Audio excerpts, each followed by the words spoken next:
গ্রামটার নাম ছিল চাঁদপুর। গ্রামের এক কোণে ছিল একটা পুরনো অশ্বত্থ গাছ, আর তার পাশেই ছিল এক গভীর পুকুর, যেটাকে সবাই বলতো অভিশপ্ত পুকুর।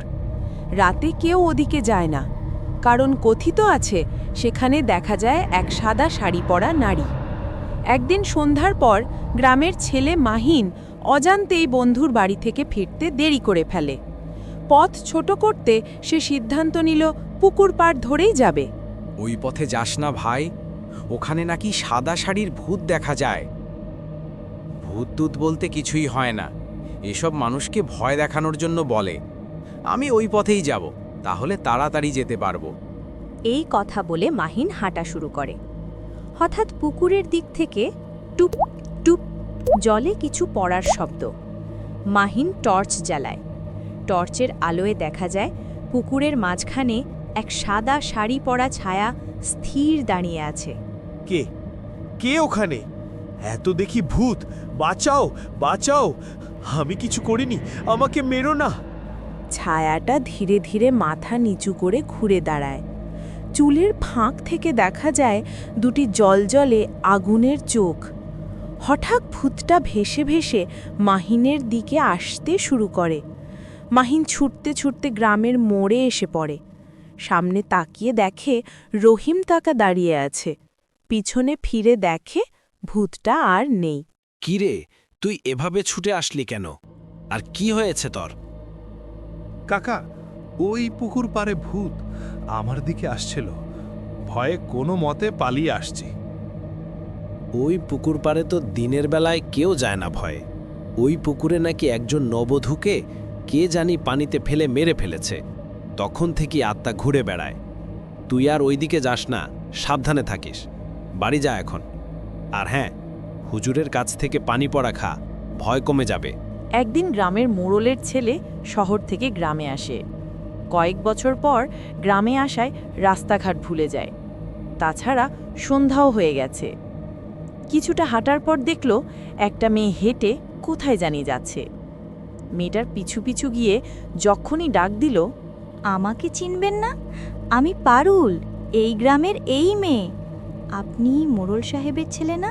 হ্যাঁ, কিন্তু তুমি আমাকে কেমনে চিনো? তোমাকে তো আমি চিনি বলে মনে হচ্ছে না। আরে ছোট সাহেব, আপনি শহরে বড় হয়েছেন, আমাকে চিনবেন না? আসেন আসেন, আমার সাথে আসেন, আপনাকে বাড়ি পর্যন্ত দিয়ে আসি। সেই সন্ধ্যায় ছোট সাহেব আসার কথা। এত রাত হয়ে গেল, এখনো আসার খবর নাই। আমি বরং আরেকটু সামনের দিকে গিয়ে দেখি আসছে কিনা। ওই ছোট সাহেব নয় এটা, ওইদিকেও কোথায় যাচ্ছে? সামনে গিয়ে দেখি তো। ছোট সাহেব, আপনি এদিকে কোথায় যাচ্ছেন? রহিম চাচা, আপনি কখন আসলেন? চলেন, বাড়ি চলেন। এইদিকে কোথায় যাচ্ছেন ছোট সাহেব? এদিকে তো পুকুর পার, আর কিছু নেই। আর একা একা এইদিকে কেন আসছেন? একা কোথায় চাচা? এই তো সাথে পারুল আছে। পারুল? পারুল কোথায় গেল? কিসের পারুল ছোট সাহেব? এত রাতে এখানে তো কেউ আসে না। এই জায়গাটা ভালো না। একটু আগেই তো আমার সাথে পারুল ছিল। কোথায় গেল? আপনি আমার সাথে ছোট সাহেব বাড়ি চলেন, আর বেশিক্ষণ এখানে থাকা যাবে না।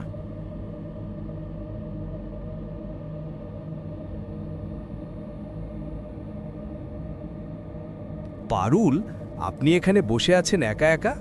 আজ রাতে আপনি কোথায় চলে গেছিলেন? আপনার চাচা আসছিল, তাই চলে আসছিলাম। আচ্ছা, চলেন সামনে থেকে ঘুরে আসি। অনেক দিন হয়ে গেল গ্রামটা ঘুরে দেখি না। আমি এখন কোথাও যেতে পারবো না। আপনি রাতে পুকুর পাড়ে এসে আমার জন্য অপেক্ষা করবেন। আমি রাতে আপনাকে গ্রাম ঘুরে দেখাবো। বুঝতে পারছি, তুমি অনেক বেশি ব্যস্ত। ঠিক আছে, রাতে দেখা হবে। এই বলে ছোট সাহেব চলে গেলেন। রাতের বেলায় ছোট সাহেব নিজের রুম থেকে চুপি চুপি একা বের হয়ে পুকুর পাড়ের দিকে যেতে লাগলেন। রহিম মিয়া আড়াল থেকে দেখছিল। ওনার মনে সন্দেহ হলো, তিনি কাকে জানি খবর দিয়ে ছোট সাহেবের পিছে হাঁটা দিলেন। তিনি দেখলেন পারুল নামে সেই মেয়েটা ছোট সাহেবকে নিয়ে কোথায় জানি যাচ্ছে। রহিম মিয়া ওদের সামনে গিয়ে দাঁড়াতেই পারুল তার আসল রূপে ফিরে এলো।